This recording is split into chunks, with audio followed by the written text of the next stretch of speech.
It's today at Cowes, and I'm down here at the Cowes Corinthian Yacht Club. But everyone had to wait around a bit today because the first races didn't start until 2 o'clock. The sun was here, but the wind wasn't. It was here, it moved around, but eventually it got going, and we had a lot of fun. Matt was out on the water, of course. Let's hear from him. The weather kept us guessing for most of the morning, guessing whether the sea breeze would actually build, and when it did, would it last? It certainly gave the race committee quite a few nervous moments. But it did build, and although it was quite a light affair, it stuck to get everybody away. But what was strange was that the weather itself had another roll of the dice, because as the sea breeze died, which is what the race committee were most worried about, the gradient breeze built. That meant everybody managed to finish their races. More happy faces. Well, Matt's ashore now, and it was quite a fun day out on the water. The breeze did fill in. But we've come to, as I say, the Cowes Corinthian Yacht Club. And today, for everyone, is crunch day because it's discard. We want to explain that a bit, perhaps, but the results are all over the place now, aren't they? Yeah, they certainly are. I mean, this is, as you say, where it gets quite difficult to figure out, certainly in the classes that are close, who's going to get the upper hand. And so you start trawling back for the worst result, which you can drop. But you can only do that if you've sailed a minimum number, which is 6 races. So discard it is discard day today. And someone from this very club has actually discarded a first. Yeah, that makes the maths a bit easier, doesn't it? I wonder which first I should discard. Should it be the Tuesday or the Wednesday? I don't know.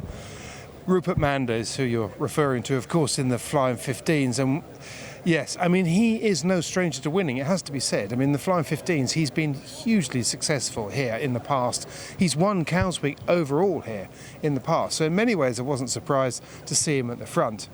But given that he's been so good at it, I thought we had to come and have a talk with him. So earlier on this morning, I came down to the Cowes Corinthian, as you say, and caught him before he went afloat.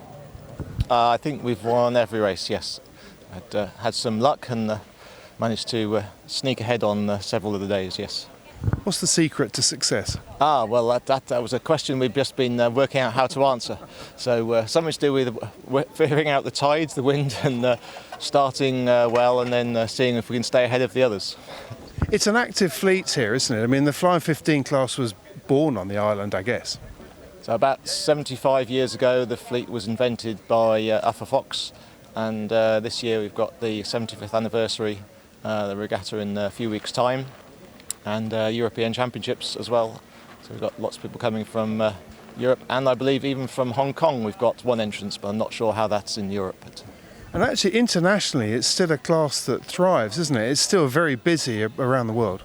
Yes, there's many fleets around the world. I can't remember how many different fleets there are, but Australia, New Zealand, South Africa, yep, lots.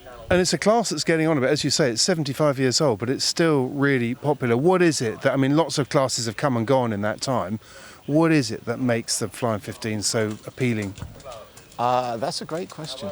I think there's good, close racing, reasonably close, tight rules, so that there's not much development. There's still little bits of development, but not much. So our boat is now nearly 20 years old, and it's still doing okay. So they last a lot longer, and so some of the, as you said, some of the newer fleets are coming and going quicker than that. So. And I guess one of the other big advantages, or one of the things, the characteristics of it, is one of the few boats that really genuinely bridges the gap between dinghy and keelboat.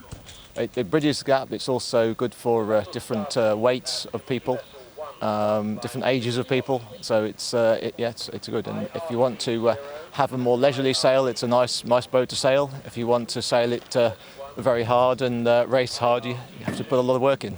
So there we have it, another win for this boat and for Rupert Mander and his crew.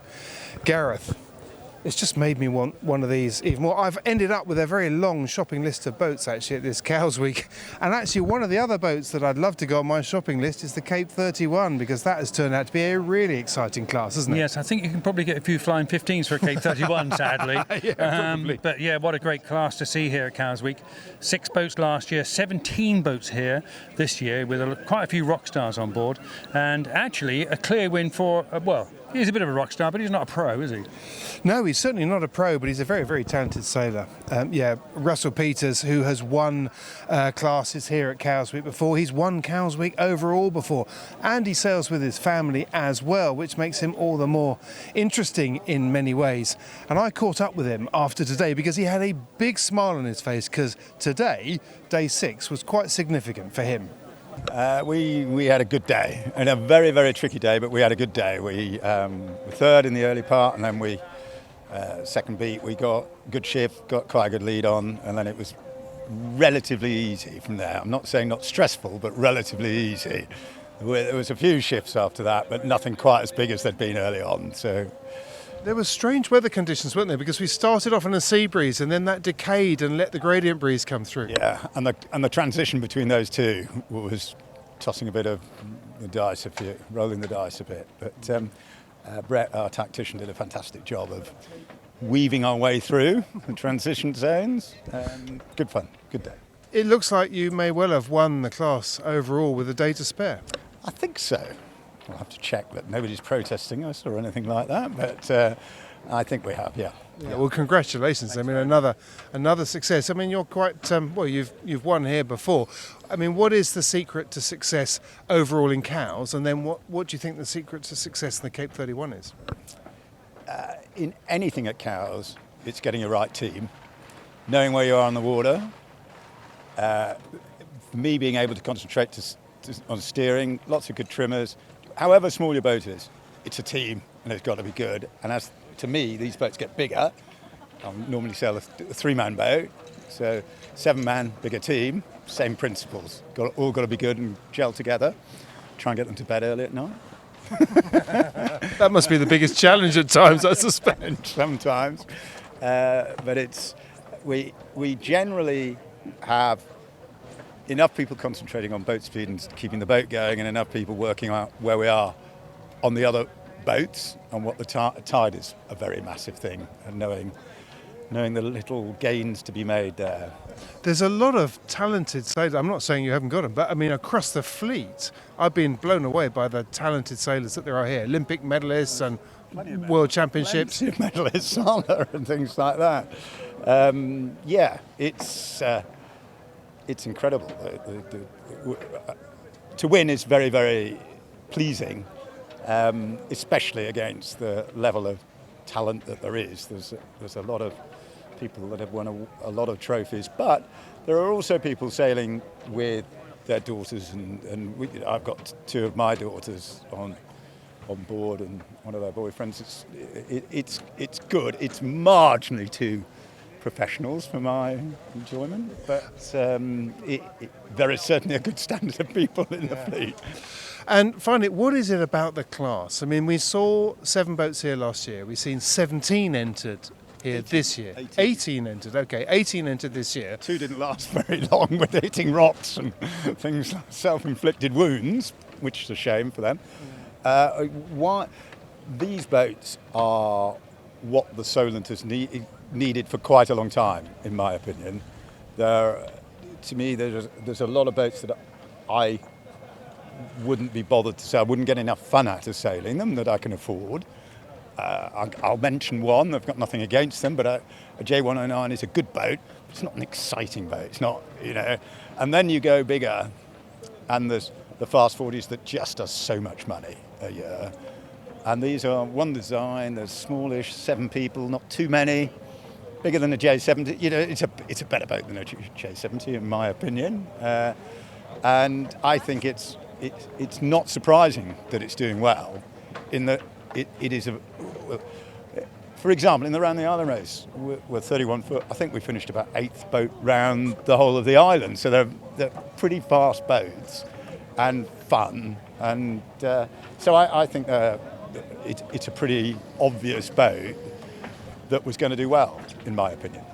Well, as we said, we're here at the Cowes Corinthian Yacht Club, and Mark Hart is her Commodore. How long have you been a Commodore, Mark?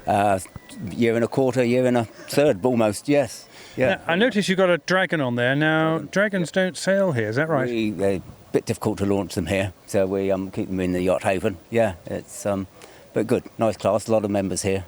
Yes, they certainly are. And the Flying 15 and the Sonatas are the ones. Sonos. Sorry. Oh, there we go. Sonos. So we've got 3 belong to the Castle Foundation that is used for integrating disabled sailors with able-bodied. 2 privately owned boats, which they can also borrow whenever they want. And nice little fleet of Flying 15s.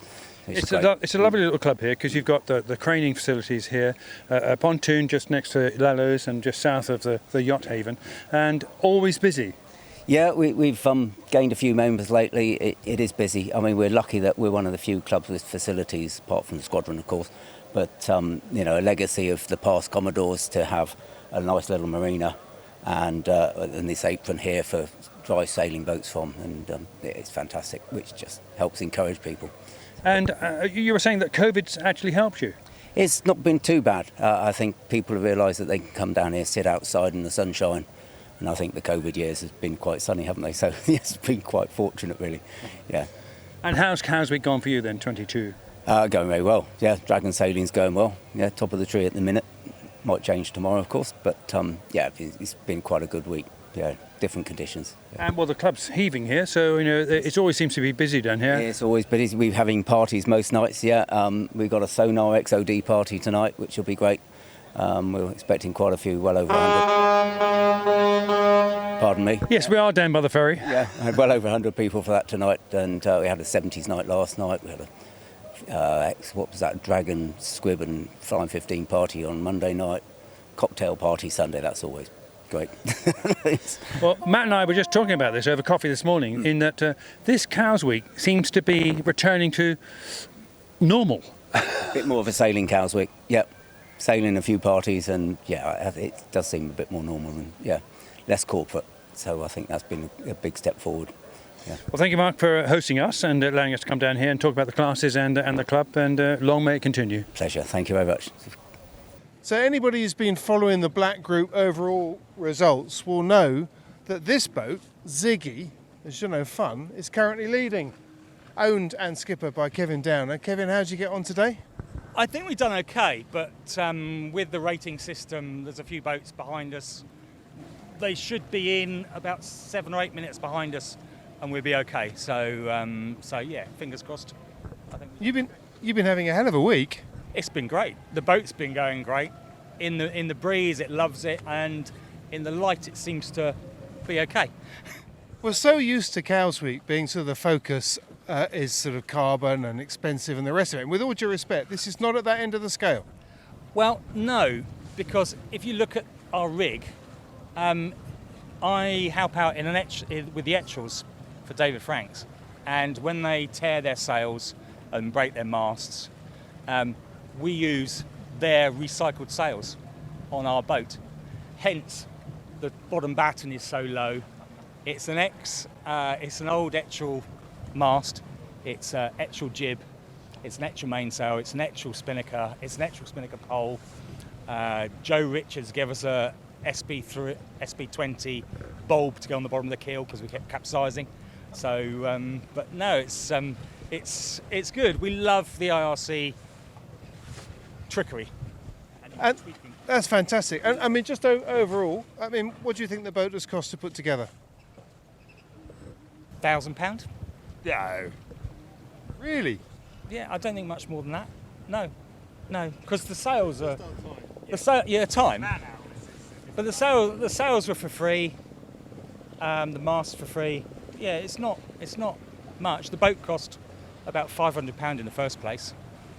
That is fantastic. I have to say that is probably made my week hearing that. That's fantastic. We lined up. We did the IRC Nationals, so we got the whole boat all measured up and endorsed, so we could do the IRC Nationals.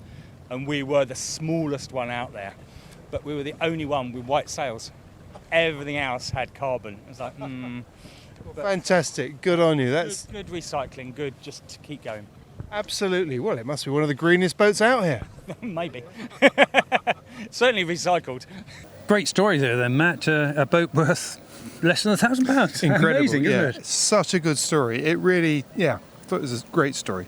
Just goes to show you don't need to spend lots of money to have a great fun and great competition.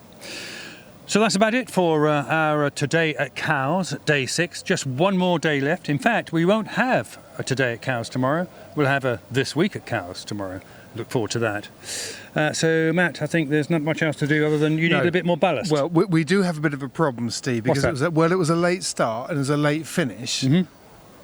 And it's empty. Oh. I think it's time to go. Off go. Bye. The bar's here, yes? Okay.